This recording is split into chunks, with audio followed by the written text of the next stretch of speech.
अस्सलाम वालेकुम। आज मैं आपको बताना चाहता हूँ कि अगर आपके पास कोई भी इन्वर्टर फ्रिज आ जाए तो आप जब चेक करने जाते हैं देखते हैं कि इसके अंदर कोई लीकेज वगैरह है, तो आप जॉइंट को सही करने के बाद इसको दोबारा गैस भरते हैं तो कूलिंग सही से क्यों नहीं करता है। आज आपको मैं दिखाता हूँ। ये देखिएगा, यह है सैमसंग का यूनिट है। इसके ड्रायर से जॉइंट लीकेज था। लीकेज सही करने के बाद हमने चलाया तो इसके अंदर एक एरर आ रहा था, जो मैं आपको दिखाना चाह रहा हूँ।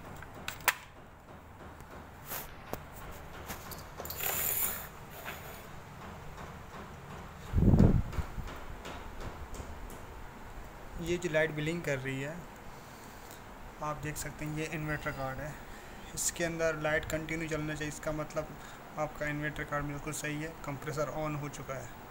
मगर ये मेन पीसीबी है, यहाँ पर अगर कोई भी चीज़ ख़राब हो जाता है तो यहाँ पर एरर देना शुरू कर देता है। जैसे कि मैं आज अभी आपको बताऊंगा कि एरर किस चीज़ का आ रहा है। ये आप देख लें कि लाइट 2 टाइम ब्लिंक कर रही है। ये है इन्वर्टर मेन पीसीबी का, यानी कि कोई भी चीज़ ख़राब हो तो यहीं से आपको बता सकते हैं।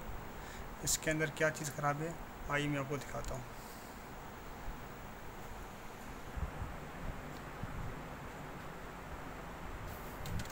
ये इसका फ्रीजर ढक्कन, जो इसके अंदर सेंसर होते हैं। बेसिकली ये सेंसर अक्सर इसी वजह से ख़राब होते हैं, जब कोई गैस लीकेज में चल रहा होता है ना, तो यहाँ से ये सेंसर डिफ्रोस्ट सेंसर होते हैं, अक्सर ये शॉर्ट हो जाते हैं। यहाँ से ये निकाल दिया।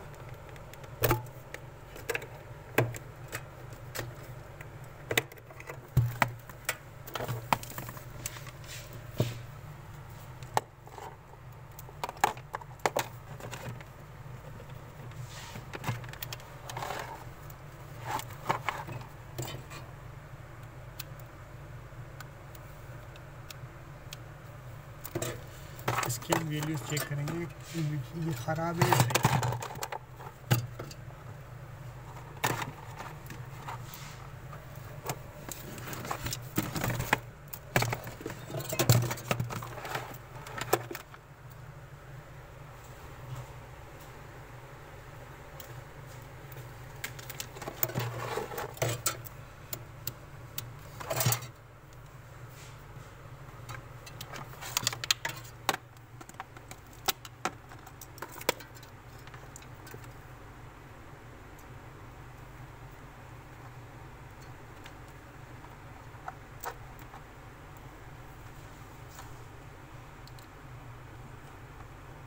ये शॉर्ट बता रहा है, यानी कि ये सेंसर ख़राब है।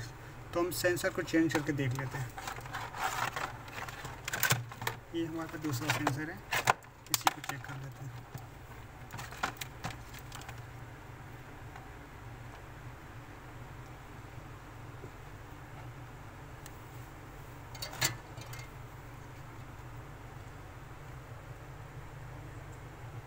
.77 यानी कि बिल्कुल सही, यानी कि ये सेंसर सही है। हम इसी को लगाकर चेक करते हैं कि फ्रिज के जो प्रॉब्लम आ रहा था एरर, वो जा रहा है कि नहीं। अगर चला जाता है तो समझो आपका फ्रिज का मसला सिर्फ सेंसर से ही आ रहा था, जिसकी वजह से फ्रीज़र पे कूलिंग नहीं कर रहा था। ये हमने लगा के इसको चेक कर लेते हैं।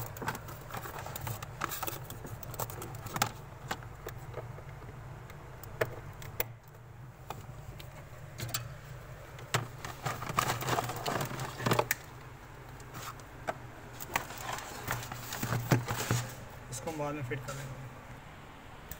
ये हमने ऑन कर दिया इसी तरह। अब यहाँ से चेक कर लेते हैं। ये कंप्रेसर ऑन हो गया, यानी कि अब एरर इसमें कुछ भी शो नहीं करेगी। जो प्रॉब्लम आ रही थी सेंसर का आ रहा था।